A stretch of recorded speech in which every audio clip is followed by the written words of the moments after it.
आइए आज हम लोग स्टडी करेंगे उदाहरण 6.10। कह रहा है कमला एक स्थिर साइकिल के पैडल को घुमाती है। पैडल का संबंध 100 फेरों तथा 0.10 मीटर स्क्वायर क्षेत्रफल वाली एक कुंडली से है। कुंडली प्रति सेकंड आधा परिक्रमण यानी चक्कर कर पाती है तथा यह एक 0.01 टेस्ला तीव्रता वाले एक समान चुंबकीय क्षेत्र में है जो कुंडली के घूर्णन अक्ष के लंबवत रखी गई है। तो कुंडली में उत्पन्न होने वाली अधिकतम वोल्टता क्या होगी? तो एक चीज़ ध्यान देना है कि हम एनसीईआरटी में अभी तक जो भी पढ़े हैं उसमें जो मैग्नेटिक फील्ड है यानी चुंबकीय क्षेत्र है वो एक समान ही पढ़े हैं। इस बात को हमें ध्यान देना है। तो यहाँ पर देखिए जो जो चीज़ दी गई है पहले हम लिख लेते हैं। तो यहाँ पर देखिए जो कुंडली है उसमें 100 फेरे हैं यानी एन की वैल्यू कैपिटल एन की 100 फेरे हैं, 100 वैल्यू है। स्मॉल एन प्रति एकांक मीटर में फेरों की संख्या थी। कैपिटल एम पूरी कुंडली में फेरों की संख्या। तो कैपिटल एन हमारा 100 हो गया और जो कुंडली में क्षेत्रफल है वो 0.10 मीटर स्क्वायर है क्षेत्रफल जो तार लगा है। तो ए बराबर हो गया हमारा 0.10 मीटर स्क्वायर। इसी प्रकार से जो बी है यानी मैग्नेटिक फील्ड वो हो गया 0.01 टेस्ला। अब देखिए इसमें कह रहा है प्रति कुंडली प्रति सेकंड आधा परिक्रमण कर पाती है यानी चक्कर प्रति सेकंड हमारी क्या होती थी? आवृत्ति यानी एन या न्यू से लिखते थे। तो आधा चक्कर ही लगा रहा है यानी 1/2। तो न्यू हमारा हो गया 0.5 हर्ट्ज या 1/2 हर्ट्ज। अब सारी चीज़ें हमें प्राप्त हो गई। अब देखिए हमें कह रहा है कि कुंडली में उत्पन्न होने वाली अधिकतम वोल्टता की गणना करें। तो अधिकतम वोल्टता का है या विद्युत वाहक बल का है, एक ही बात है। तो यहाँ पर epsilon 0 = NBA 2 new. NBA omega होता है और ओमेगा बराबर होता है 2π/T या 2πN या न्यू। तो यहाँ पर देखिए ओमेगा की जगह 2π न्यू लिख दिया। तो ये हो गया एन की वैल्यू 100 है, बी की वैल्यू 0.01 टेस्ला है और ए की वैल्यू 0.10 मीटर स्क्वायर है। 2 × पाई की वैल्यू 3.14 है इंटू न्यू की वैल्यू हमारी आधा चक्कर यानी 0.5 है, यहाँ पर लिखा गया। तो सॉल्व करने पे आ गया 0.314 वोल्ट। तो अधिकतम वोल्टता कितनी हुई? 0.314 वोल्ट। हम आपसे आग्रह करते हैं कि विद्युत शक्ति उत्पादन के लिए वैकल्पिक संभावनाओं का पता लगाएं। तो कुल मिला के कहने का मतलब ये है कि अगर हम लोग एक इलेक्ट्रिक पावर जनरेट करना चाहते हैं तो कौन कौन सी वैकल्पिक संभावनाएं हैं। तो जाहिर सी बात है कि जो फेरों वाली कुंडली है इसको घुमाना है।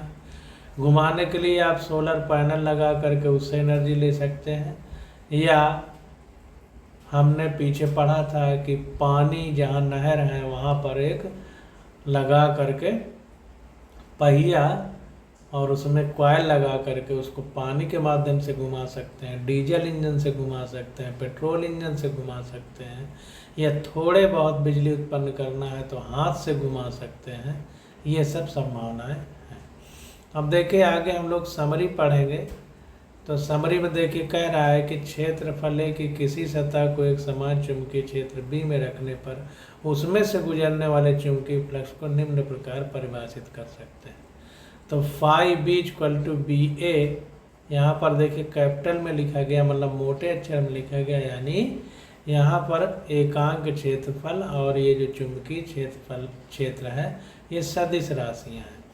यहाँ पर देखिए इसी को जब B.A होता है, अगर इसको तोड़ेंगे तो BA cos थीटा हो जाएगा।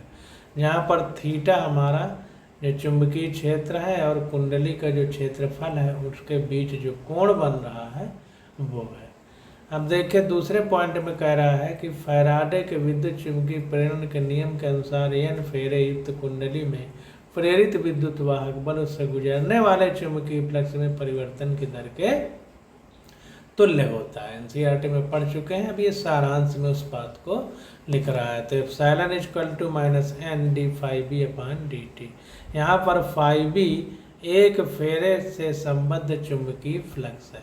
यदि परिपथ एक बंद परिपथ हो तो उसमें धारा बहने लगेगी। धारा बराबर क्या होता है, V equal to I R पढ़ते थे। V की जगह हम एप्सिलॉन लिख सकते हैं क्योंकि विद्युत वाहक बल है। तो epsilon equal to I R होगा तो I equal to epsilon upon R हो जाएगा, जहाँ पर आर परिपथ यानी सर्किट का प्रतिरोध या रेजिस्टेंस है।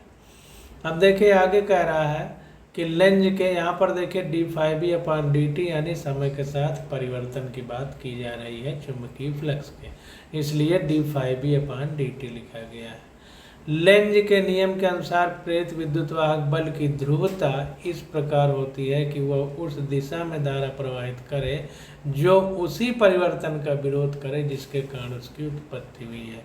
फैराडे द्वारा निष्पादित व्यंजक में ऋण चिन्ह इसी बात का द्योतक है। तो ध्यान दीजिए, लेंज के नियम के अनुसार ये बताने का प्रयास किया जा रहा है कि जो यहाँ पर ऋण चिन्ह लगा हुआ है, ये ऋण चिन्ह इसलिए है कि विद्युत वाहक बल जिस विधि से उत्पन्न हो रहा है उस उत्पन्न होने का विरोध कर रहा है। तो वही कह रहा है कि प्रेरित विद्युत वाहक बल की ध्रुवता इस प्रकार से होती है कि वह उस दिशा में धारा प्रवाहित करे जो उसी परिवर्तन का विरोध करे जिसके कारण उसकी उत्पत्ति हुई है। अब फैराडे के जो नियम है उसमें ऋण चिन्ह इसी बात को बता रहा है। अब देखिए आगे देखते हैं पॉइंट नंबर 4। कह रहा है यदि एक एल लंबाई की धात्विक छड़ को एक समान चुंबकीय क्षेत्र बी के लंबवत रखें तथा इसे क्षेत्र के लंबवत वी वेग से घुमाएं या चलाएं तो इसके सिरों के बीच प्रेरित विद्युत वाहक बल जिसे गतिक विद्युत वाहक बल कहते हैं उसका मान क्या होता है, epsilon equal to B L B. ये सारी चीज़ें एनसीईआरटी में पढ़ चुके हैं, बस शॉर्ट में अब उसी को बताया जा रहा है। पांचवा पॉइंट है कि प्रेरकत्व यानी इंडक्टेंस फ्लक्स बंधता तथा धारा का अनुपात होता है। इसका मान एन फाई बाई आई होता है। सब एनसीईआरटी में पीछे चैप्टर में पढ़ चुके हैं।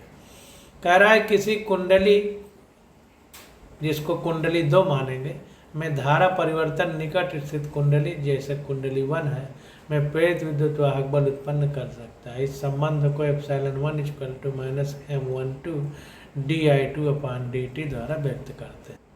तो एनसीईआरटी में सब हम लोग पीछे पढ़ चुके हैं। कह रहा है यहाँ राशि M12 कुंडली 1 का कुंडली 2 के सापेक्ष प्रेरकत्व है। तो म्यूचुअल इंडक्टेंस है कुंडली 1 का कुंडली 2 के सापेक्ष। तो कुंडली 1 का कुंडली 2 के सापेक्ष, इस बात को ध्यान देना। M21 को भी इसी प्रकार परिभाषित किया जा सकता है। इन दो प्रेरकत्वों में एक सामान्य तुल्यता क्या होती है कि M12 बराबर होता है M21 के। जाहिर सी बात है कि एक के कारण दूसरे में उत्पन्न हो रहा है तो दोनों आपस में बराबर होंगे। अगला पॉइंट है हमारा, कह रहा है जब किसी कुंडली में धारा परिवर्तन होता है तो यह परिवर्तन कुंडली में एक विरोधी विद्युत वाहक बल को उत्पन्न करता है। जैसा एनसीईआरटी में पीछे पढ़ चुके हैं तो वही बात को बता रहा है जो फैराडे का नियम था। तो वही कह रहा है कि जब किसी कुंडली में धारा परिवर्तन होता है तो वह परिवर्तन कुंडली में एक विरोधी विद्युत वाहक बल को उत्पन्न करता है। इस स्वप्रेरित विद्युत वाहक बल का मान निम्नलिखित समीकरण द्वारा व्यक्त किया जाता है। Epsilon equal to minus L D I by D T. Epsilon equal to minus L D I by D T, जहाँ एल कुंडली का स्वप्रेरकत्व है, यह कुंडली के जड़त्व की माप है जो परिपथ में किसी भी धारा परिवर्तन का विरोध करता है। तो यहाँ पर ये जो एल है यह स्वप्रेरकत्व यानी सेल्फ इंडक्टेंस है। यह कुंडली के जड़त्व की माप है जो परिपथ में किसी भी धारा परिवर्तन का विरोध करता है। तो जैसे यांत्रिकी फिजिक्स यानी मैकेनिक्स में हम लोग पढ़ते थे जड़त्व यानी इनर्शिया, उसमें क्या था कि यदि कोई वस्तु स्थिर है तो स्थिर रहेगी, यदि गतिमान है तो गतिमान रहेगी, जब तक कि कोई बाह्य बल उसकी स्थिति को आकर के परिवर्तित ना कर दे। तो जाहिर सी बात है कि गतिमान है तो गतिमान रहना चाहती है, स्थिर है तो स्थिर रहना चाहती है। तो उसी प्रकार यहाँ पर भी है कि कुंडली में जो धारा बह रही है तो वो बहते रहना चाहिए, और अगर कोई वाह बल है तो उसका विरोध करेगा, यानी वो परिवर्तन ना हो। अगर वाह है कुछ बल लगाएंगे तभी परिवर्तन होगा। तो उसी प्रकार कुंडली के जड़त्व की माप है हमारा L स्वप्रेरकत्व। यहाँ भी उसी तरह हो रहा है कि परिपथ में किसी भी धारा परिवर्तन का ये विरोध करता है। अब आगे देखते हैं, कह रहा है किसी लंबी परिनालिका जिसकी क्रोड म्यूआर सापेक्ष चुंबकशीलता के पदार्थ की है का स्वप्रेरकत्व निम्नलिखित समीकरण द्वारा व्यक्त किया जाता है। तो लंबी यानी लॉन्ग सोलिनॉइड है, इसमें सापेक्ष चुंबकशीलता क्या है, म्यूआर। तो L equal to mu r mu zero L square AL, ये हम लोग पीछे पढ़ चुके हैं। सापेक्ष चुंबकशीलता यानी रिलेटिव परमिएबिलिटी इसको बोलते हैं।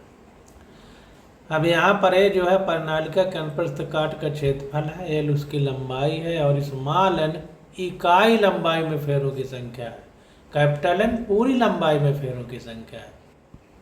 अब देखिए आगे कह रहा है किसी प्रत्यावर्ती धारा जनित्र में यानी जनरेटर में, AC जनरेटर में विद्युत चुंबकीय प्रेरण द्वारा यांत्रिक ऊर्जा को विद्युत ऊर्जा में रूपांतरित करते हैं।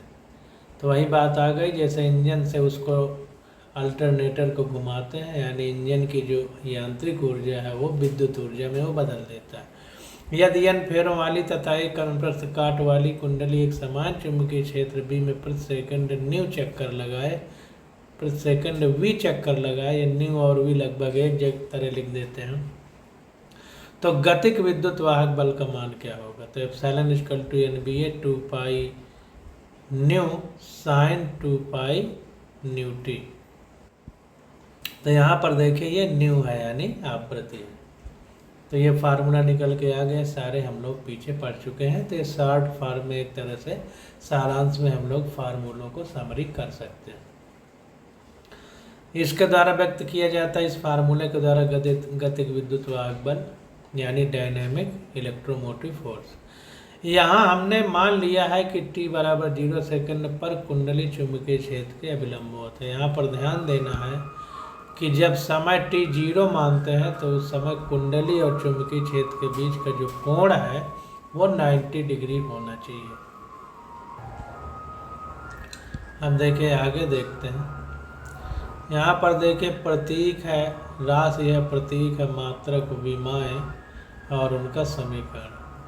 तो ये सब हम लोग चैप्टर 1 में डायमेंशन एनालिसिस में पढ़ चुके हैं, तो इन पर ज़्यादा चर्चा नहीं करेंगे। अब देखिए विचारणीय विषय पर हम लोग ध्यान केंद्रित करेंगे। कह रहा विद्युत एवं चुंबकत्व का एक दूसरे के साथ घनिष्ठ संबंध। 19वीं शताब्दी के प्रारंभ में आर्स्टेड, एम्पियर एवं अन्य द्वारा किए गए प्रयोगों ने सिद्ध कर दिया कि गतिमान आवेश धारा चुंबकीय क्षेत्र की उत्पत्ति करते हैं। तो गतिमान आवेश कहें या आवेश के प्रवाह की दर को ही धारा कहते हैं, तो दोनों बातें एक है। तो अगर आवेश गतिमान है तो वह चुंबकीय क्षेत्र उत्पन्न करता है। तो ये बात बहुत बार पढ़ चुके हैं। कुछ समय पश्चात सन 1830 के आसपास फैराडे तथा हेनरी ने द्वारा किए गए प्रयोगों ने स्पष्ट रूप से प्रदर्शित कर दिया कि गतिमान चुंबक विद्युत धारा प्रेरित या उत्पन्न करते हैं। गुरुत्वीय, विद्युत चुंबकीय, क्षीण तथा प्रबल नाभिकीय बल एक दूसरे से संबंधित है। तो गुरुत्वीय बल कहें, चुंबकीय बल कहें, क्षीण या प्रबल नाभिकीय बल कहें, सब एक दूसरे से संबंधित है। जैसे कि विद्युत धारा से चुंबक उत्पन्न कर सकते हैं और चुंबक से विद्युत धारा भी उत्पन्न कर सकते हैं। किसी बंद परिपथ में विद्युत धारा इस प्रकार उत्पन्न होती है कि जिससे कि यह एक प्रत्यावर्ती चुंबकीय फ्लक्स का विरोध कर सके, परिवर्ती चुंबकीय फ्लक्स का विरोध कर सके। तो यही जो है लेंज का नियम है। तथापि एक खुले परिपथ में प्रेरित विद्युत वाहक बल इसके सिरों पर उत्पन्न होता है। यह फ्लक्स परिवर्तन से किस प्रकार संबंधित है। अगर परिपथ बंद है तो जो फ्लक्स में परिवर्तन होगा उससे विद्युत वाहक बल उत्पन्न होगा और उसके कारण प्रेरित विद्युत धारा उत्पन्न होगी। परंतु अगर खुला परिपथ है तो विद्युत वाहक बल उसके सिरों पर उत्पन्न होगा। और यह फ्लक्स परिवर्तन से किस प्रकार संबंधित है? तो फ्लक्स परिवर्तन जैसे होगा उसी हिसाब से विद्युत वाहक बल उत्पन्न होगा, यानी समानुपाती। अनुच्छेद 6.5 में गतिक विद्युत वाहक बल की विवेचना की गई है, जैसा हम पीछे पढ़ चुके हैं।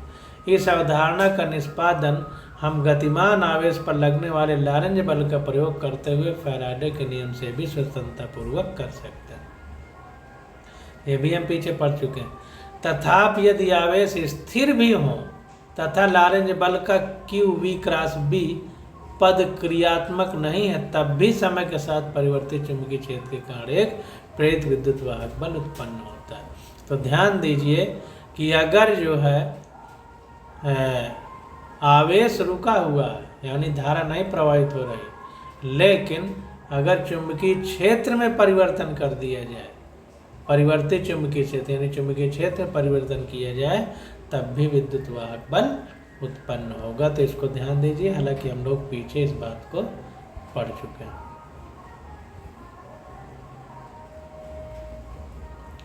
अतः स्थिर चुंबकीय क्षेत्र में गतिमान आवेश एवं समय के साथ परिवर्तित चुंबकीय क्षेत्र में स्थिर आवेश फैराडे के नियम के लिए सममित स्थिति में प्रतीक होते हैं।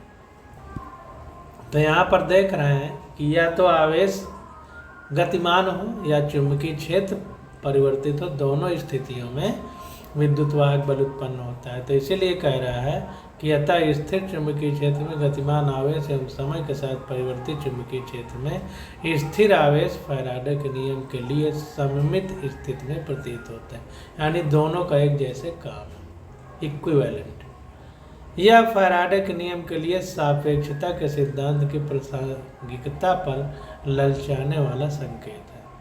तो दोनों एक दूसरे के पूरक हैं, इसलिए इसे हम फैराडे के नियम के लिए सापेक्षता के सिद्धांत की प्रासंगिकता पर ललचाने वाला संकेत देते हैं, यानी वैसे ही प्रतीत होता है।